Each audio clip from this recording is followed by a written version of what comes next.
Well, speaking of the economy, time to check in now with our business editor, Devan Murugan, standing by in the newsroom with a look ahead, I should say, at the economics in this country. Devan Murugan. And no prizes, Devan, then, for guessing what the important event this week will be. And that will be the midterm budget on Wednesday, Thembekile. Here we have an economy that's experiencing no growth. There are fewer tax-paying businesses and employees, and the country is being forced to borrow at dangerous levels. Now, here comes Wednesday. Debt will be the biggest issue in this budget.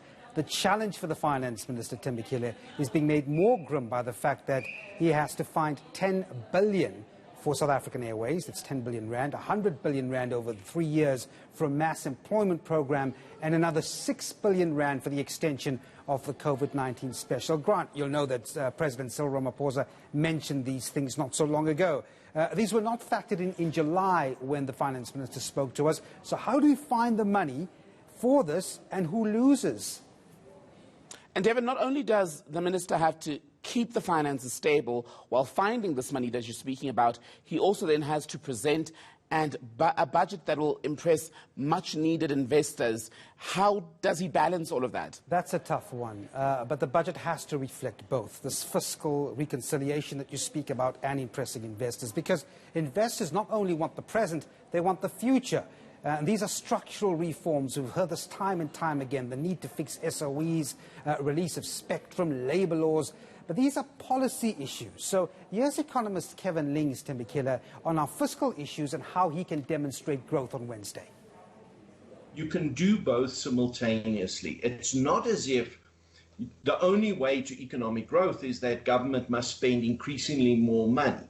When we go back in South Africa's history and we look at the phase when we had the best growth dynamic in this country, government was essentially withdrawing from the economy.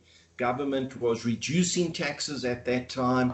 The private sector was much more involved in the country.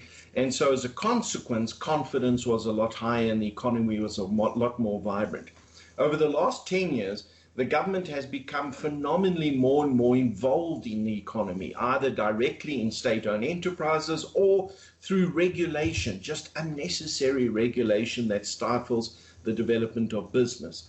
So I think there are a number of measures that government can start to take to free up the private sector to do what they do best, and that is generate growth, generate employment, and generate, critically, tax revenue. And a quick one, Devan, we're also expecting, again, unemployment numbers out this week, but we've just had recently released data. Why is that? Yeah, well, look, these numbers are for the third quarter, July to September, Thembekile. The last time we checked, the expanded definition of unemployment said 42% of working-age people were unemployed between April and June in this country. I mean, that's a staggering figure. That number is expected to worsen as a result of COVID-19 related layoffs.